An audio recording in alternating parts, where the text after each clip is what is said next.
আসসালামু আলাইকুম। আমরা শেয়ার বাজার থেকে প্রফিট করতে পারি না, এটা চিরন্তন সত্য।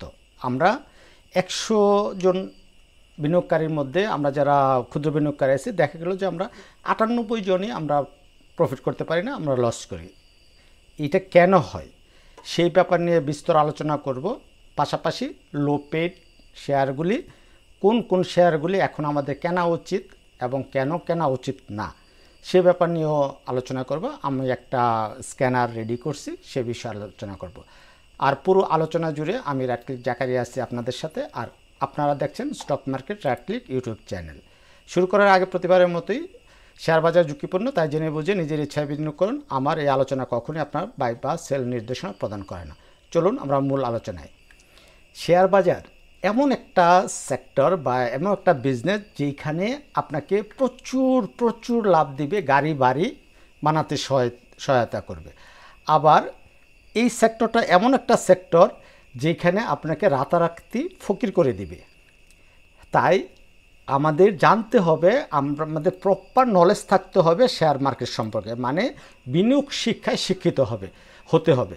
আমরা কিন্তু ম্যাক্সিমাম লোকেরাই বিনিয়োগ শিক্ষায় শিক্ষিত নয়, তাই আমরা প্রচুর প্রচুর লস করি। আর কোথায় এন্ট্রি দিতে হবে, কোথায় এক্সিট দিতে হবে, এটা আমরা জানিই না। পূর্ববর্তী ভিডিওতে আমি দেখাইছি যে সেল সেট আপ কোনগুলি, কী কী কারণে আমরা সেল করব, মানে প্রফিট টেক করব। সেই ভিডিওটা যদি আপনারা দেখে থাকেন তাহলে আমি মনে করি এখনকার আলোচনাটা আপনার জন্য আরও বেশি ফলপ্রসূ হবে। তো আমরা শুরু করি।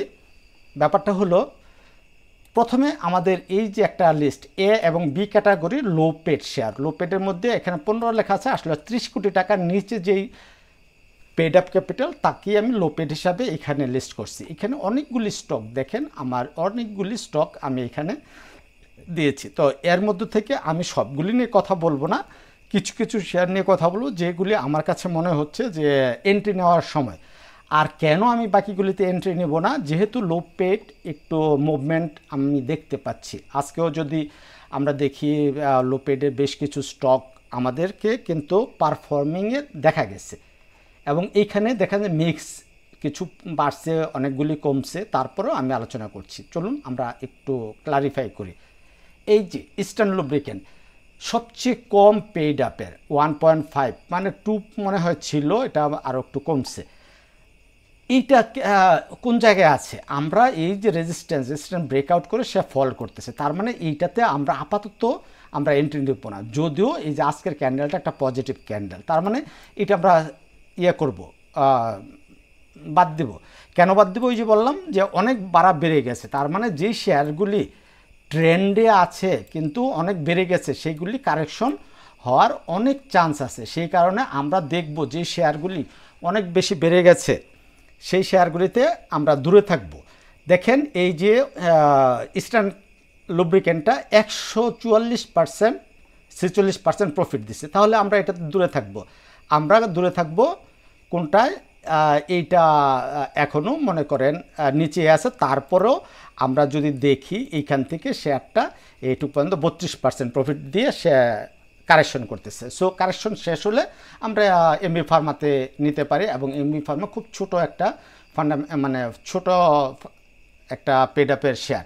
সো এটা এই জায়গায় যদি এসে সে করে, মানে রিভার্সাল ইঙ্গিত দেয়, ট্রেন্ড রিভার্সাল হয়, তখন আমরা এন্ট্রি নেব। তবে আমি বলে নেই আমরা কোন কোন শেয়ারগুলি নিয়ে একটু জোরালোভাবে আলোচনা করব। র্যাকেট ব্যাংক ফিউচার আছে, তারপরে ফার্স্ট প্রাইম মিউচুয়াল ফান্ড আছে, ওরিয়ন ইনফিউশন আছে, মানে আলহাস টেক্সটাইল আছে, সোনারগাঁ টেক্সটাইল আছে, এইচআর টেক্সটাইল আছে। ঠিক আছে, যেহেতু আমাদের টেক্সটাইলটা ট্রেন্ডে আছে, সো টেক্সটাইল নিয়ে তো কথা বলবোই। পাশাপাশি মিউচুয়াল ফান্ডটাও আমাদের একটা ট্রেন্ডে, গতকালকে মিউচুয়াল ফান্ড মনে হয় 3 নম্বর পজিশনে ছিল, বাট আজকে অনেক দূরে চলে গেছে। তারপরও যেহেতু লো পজিশন আছে, ওটা নিয়ে কথা বলবো। আচ্ছা, পরবর্তীতে আসি এমবি ফার্মার পরে আমরা এটা বিডি অটোকার। বিডি অটোকারে আমরা এন্ট্রি নিব না, কারণ বিডি অটোকার অলরেডি কত 40% প্রফিট, 41% প্রফিট দিয়ে দিচ্ছে। মনো এজিএমএল এইটাকেও যদি আমরা দেখি, আমরা দেখব অনেক বড় প্রফিট দিচ্ছে, 42%। এই র্যাকেট দেখেন, র্যাকেটটা একবারে তলানিতে আছে, ঠিক আছে। শেয়ারটা কোথা থেকে আমরা যদি মান্থলি চার্টে যাই, শেয়ারটা কি করলো, এই যে ৬,২০০ টাকা থেকে এখন ৩,৩০০ টাকায়, মানে অর্ধেক হয়ে গেছে। যদিও একটা লম্বা রেসের পরে ফান্ডামেন্টাল প্রচুর ভালো, প্রচুর ভালো, তারপরেও আমরা বিবেচনায় রাখবো। বিবেচনায় রেখে এটাতে আমরা এন্ট্রি নিতে পারি। কখন এন্ট্রি নিব সেটাই হলো আমাদের দেখার বিষয়, বোঝার বিষয়। দেখেন সে আরএসআই আমাদের অনেক বড় একটা আরএসআই, কত আমরা ৭৯ আরএসআই থেকে শেয়ারটা পড়ছে। আমরা যারা আরএসআইকে পছন্দ করি তারা দেখব এইটা আরএসআইটা ৪০-এর আশেপাশে আসবে, এসে যখন রিভার্স করবে তখন আমরা এন্ট্রি নেব। ইভেন তখন শেয়ারটা হয়তো ৩৩০০ টাকার বা তার চাইতে আরও একটু নিচে পেতে পারি। তার মানে আমরা ধরে নিলাম আমরা এই ৩৩০০ টাকার আশেপাশে শেয়ারটাতে আমরা বাই দেব। তারপরে আমাদের এই যে অ্যাপেক্স ফুড, আমরা প্রচুর অ্যাপেক্স ফুড প্রফিট করছি। অ্যাপেক্স ফুড কত পার্সেন্ট? ৩৮%, মানে অলমোস্ট সবগুলি কিন্তু ৪০%। আমরা কিন্তু ১৯০ টাকায় আমরা ভিডিও দিচ্ছি, আমরা প্রফিট করছি। অ্যারামিড এই যে আজকে অ্যারামিড নিয়ে আগের ভিডিওতে আমরা আলোচনা করে ফেলছি। কেএনকিউ যদি আমরা দেখি কত পার্সেন্ট, এখান থেকে যদি আমরা ধরি এই যে ৪৪-৪৫%। বঙ্গসও সেম এরকম। তারপরে এমসিএল প্রাণ সেম, আমরা ভিডিও করছি, আমরা প্রফিট করছি, সবাই করছি। দেশ গার্মেন্টস দেখেন কত বড় প্রফিট দেশ গার্মেন্টস আমাদের দিচ্ছে, কত ১৩২%। সো এই যে এত বড় বড় প্রফিট দিচ্ছে, এইগুলি থেকে আমরা দূরে থাকব। তো লোপের যেগুলো একবার নিচে পড়ে আছে সেইগুলিতে আমরা করব। এই দেখেন আমরা ৮ তারিখে এই অ্যাপেক্স স্পিনিং নিয়ে কথা বলছিলাম। আমরা বলছিলাম রিটেস্ট করে এই যে ১৯২ টাকায় আর স্টপ লস ৮৭ টাকায় ধরে আমরা এটাতে বাই সেল করবো। তাহলে আমাদের কত পার্সেন্ট? ৭৬-৭৭% আমাদের প্রফিট দিচ্ছে। জিকিউ এইটাও একটা হাইপ দিচ্ছে, একটা কারেকশন মোডে আছে। কারেকশন করার পরে শেয়ারটা নিয়ে আমরা আবার মানে এন্ট্রি নেব। রহিম টেক্স সেম ক্যাটাগরি, এই যে তার আছে, ল্যাকিংসগুলি আছে, এই কি গ্যাপ আছে, এখানে গ্যাপ আছে, এইগুলি আরও কারেকশন হওয়া উচিত। তারপরে আমরা এইগুলি বিবেচনায় নিব। তারপরে রংপুর ফাউন্ড্রি, এটাও একটা হাইপ দিছে। তার মানে এই যে ব্যাপারগুলি, এইগুলি অনুযায়ী আমরা ওগুলিকে বাইরে রাখবো। তাহলে আমরা র্যাকেট নিয়ে কথা বলছি। এখন আমরা আসি ফার্স্ট প্রাইম মিউচুয়াল ফান্ড। সময় অনেক নষ্ট করার দরকার নেই, আমরা আমাদের টার্গেটে চলে যাই। তার মানে এই যে শেয়ারটা, এইখানে কিন্তু আমরা এর আগে মেবি কথা বলছিলাম আপনাদের সাথে। এখানে কি করলো, সে অ্যাকুমুলেশন ফেজটাকে করে সে ব্রেকআউট দিল। ব্রেকআউট দিয়ে কিন্তু আবার সে রিটেস্ট করতে আসছে। এখন ব্যাপার হলো সে রিটেস্ট কতটুকু করবে। আমরা যদি বলিঞ্জার ব্যান্ডটাকে প্লট করি, এই বলিঞ্জার ব্যান্ডের এই ২২ টাকা, আমার মনে হয় এই ২২ টাকার নিচে শেয়ারটা আসা উচিত না। এখন ২২ টাকার এখানে এসে যদি আমাদের সাপোর্ট পায়, সাপোর্টের এই ভলিউমটা অ্যাটলিস্ট এই ভলিউমের সমান আমাদের পায়, তাহলে হয়তো আমরা বিবেচনায় নিব। এদিক দিয়ে আরএসআই কী করছে দেখেন, আজকেই আরএসআই কিন্তু ৬০কে টাচ করে সে একটা পজিটিভ হাইপ দিচ্ছে। তার মানে আমরা আগামীকালকে যদি এটা আরেকটা পজিটিভ ক্যান্ডেল দেয় এবং ভলিউমটা বেশি হয়, আমরা এটাকে ৩৩.৭০ উপরে ক্লোজিং পাইলে আমরা এই শেয়ারটাতে আগামী দিন এন্ট্রি নেব। এটা হলো আমাদের এন্ট্রি, আমরা ধরে নিলাম, ঠিক আছে।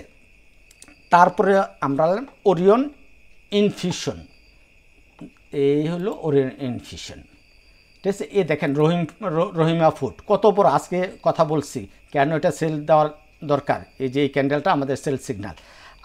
আমরা কত পার্সেন্ট প্রফিট পাইছি দেখেন, ১২৩%।